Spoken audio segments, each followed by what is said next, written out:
Hay otra cuestión que también se nos pone de punta, que es la atención alimentaria de estos grupos que tienen bajos recursos y no tienen reserva económica como para subsistir el periodo de cuarentena. El municipio sé que previó y sé que está trabajando mucho, pero quiero que lo comentes, la asistencia a esos lugares, a través de viandas, a través de comedores. ¿Por qué no se utilizan los comedores escolares? ¿No se centralizan los comedores escolares? ¿Cuáles son los distintos criterios?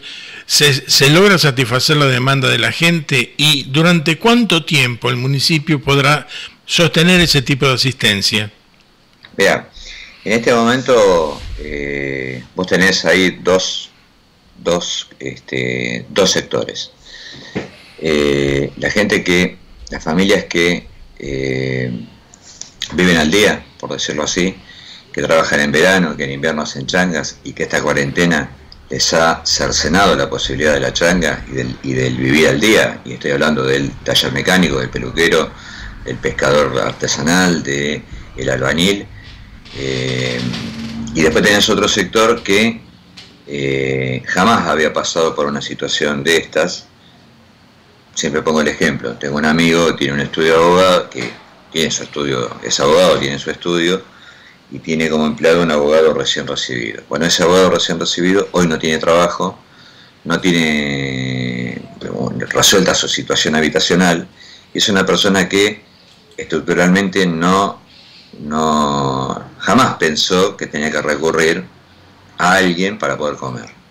Entonces, desde el día 1, lo que hizo el intendente y todo el equipo de gobierno, y en esto obviamente yo no soy ni pretendo serlo el vocero del intendente, pero sí transmitir por las reuniones que hemos tenido que la prioridad presupuestaria y la prioridad de la estructura del municipio está en paliar estas situaciones, en ayudar. Hay, para que vos te des una idea, 8.000 familias asistidas alimentariamente en el Partido de la Costa, y en esto se está combinando, cruzando datos con los programas nacionales como el famoso IFE, tratando de coordinar también con... Nosotros teníamos la desgracia que, la desgracia en el sentido de que se iba a implementar la tarjeta alimentaria justo el 24 de marzo, 25 de marzo, justo cuando empieza esto de la cuarentena, y es algo que se viene demorando, que creo que está en vías de solución, pero se están juntando todos los programas y todo el recurso municipal se ha volcado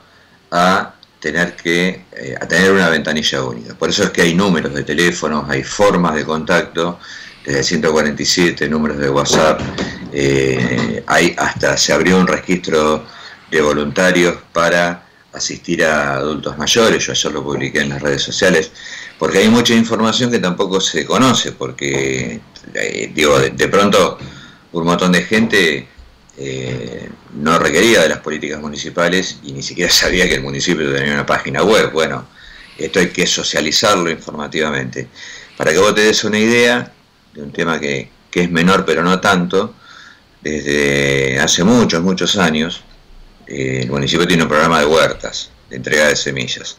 El año pasado, entre las reuniones que se hacían con los técnicos del INTA y los técnicos municipales, bueno, se entregaron semillas para huerta, obviamente, domiciliaria, para 1.400 personas. Se abrió un registro ahora, a través de un número de WhatsApp, y se registraron 5.000 pedidos de semillas. Esto, yo no tengo un estudio, pero mi olfato dice que buena parte de esas semillas son para, digamos, cultivo y para consumo, pero también una parte importante tiene que ver con actividades para liberar la cabeza en esto de la cuarentena. Digo, gente que por ahí no precisa los alimentos, cultivar alimentos para comer, pero sí para tener una actividad distinta en esto que a todos nos ha atacado y que no todos reaccionamos de la misma manera ante lo que es la cuarentena.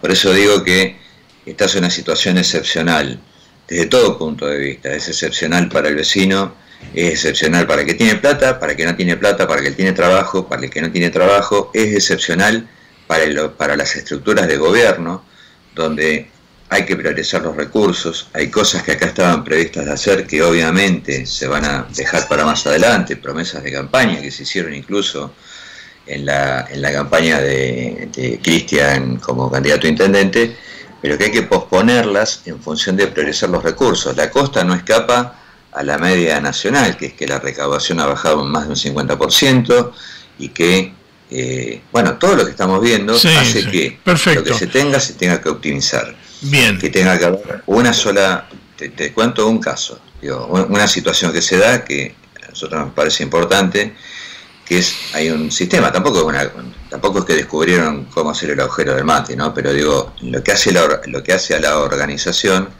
hay un cruce de base de datos, porque te imaginas que llegan listados todos los días con gente que necesita. Bueno, se cruzan los datos y pasan dos cosas, la gente recurre al que tiene a mano y por ahí recurre a más de uno, pero también hay sectores que en nombre de acercan problemas. Bueno, cruzar esos datos, ¿qué significa? Optimizar los recursos. Entender que 10 personas pidieron por Daniel Cantoni, bueno, esas 10 personas son muy voluntarias, pero está establecido, digamos, está, ¿cómo decirlo? Digamos, no hay 10 personas que fueran a ayudar a Daniel Cantoni, ¿se entiende? Correcto.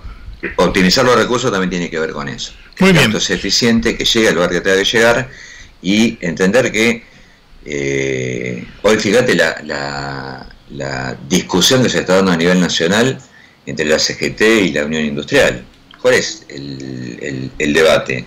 Y no me quiero ir de lo local, pero para entender lo que nos pasa también en lo local. ¿Cuál es el debate? ¿Achicar los sueldos o los despidos? Y esto se planteaba por ahí en épocas de gobiernos neoliberales, y hoy se está planteando en el medio de una pandemia donde la industria está parada. Entonces, esta situación excepcional rompe con todo lo que estábamos acostumbrados. Exacto, rompe con el sistema que nosotros estamos acostumbrados, pero... Alemania está pensando en nacionalizar empresas. Creo que hay que tirar al diablo libros, 50 años de libros de economía, porque esto demostró que toda la economía mundial, todas las teorías del derrame y todo lo que los países poderosos predican para los demás, pero no para sí mismos, tienen que cambiar porque se están fundiendo países como Alemania, como Estados Unidos, digo, países de esas características. Entonces, en algunas cosas, en este punto coincido contigo, porque después de esta epidemia, muchas cosas del régimen económico, del sistema económico, de las previsiones, diseños económicos de los países, de las economías mundiales, se va a modificar, porque nos ha inmerso esto en un mare magnum de cosas tóxicas, digamos así, que destruyen todos los sistemas que conocemos. Está fumando mucho, ¿eh? Tenés que aflojar un poco, ¿eh? Lo que ocurre es que no es solamente...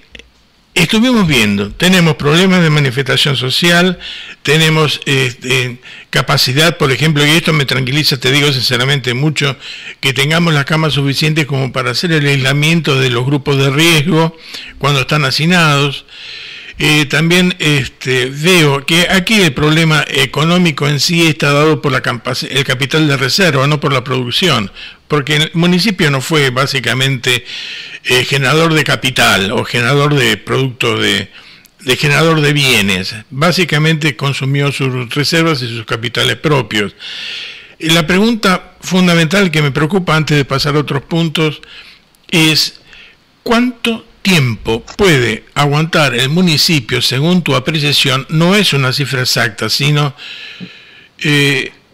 una aproximación, este tipo de demanda económica y distribución económica. ¿Por qué te lo digo? Porque la recaudación impositiva del municipio, tú lo has dicho, ha bajado más allá del 50% de recaudación.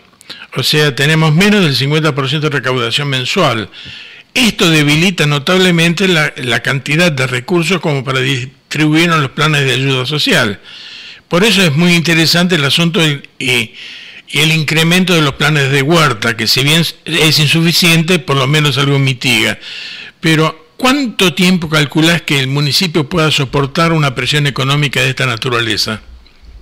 Te voy a contestar, aunque parezca una respuesta política. El tiempo es que política. sea necesario. ¿Por qué? porque afortunadamente este municipio tiene una muy buena recaudación anual durante el verano. Por lo tanto hay reservas. Y además también porque, vos fíjate, yo digo algo siempre para tratar de explicar que lo que vemos por la tele no es siempre lo que pasa. ¿En qué sentido?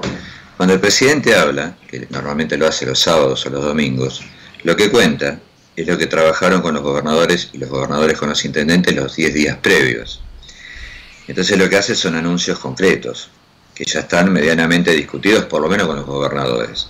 Y en este sentido, lo que también está pasando a nivel nacional y a nivel provincial, que es la escasez del recurso público, se ha comprometido asistencia financiera a los municipios. Así que en ese sentido, este municipio, y yo diría los 135 de la provincia de Buenos Aires, tienen garantizado hasta fin de año los recursos necesarios para atender la pandemia y las consecuencias de la pandemia. Perfecto, muy lindo. Es una gran tranquilidad porque significa que la gente puede tener la seguridad de que más o menos la puede apechugar hasta fin de año.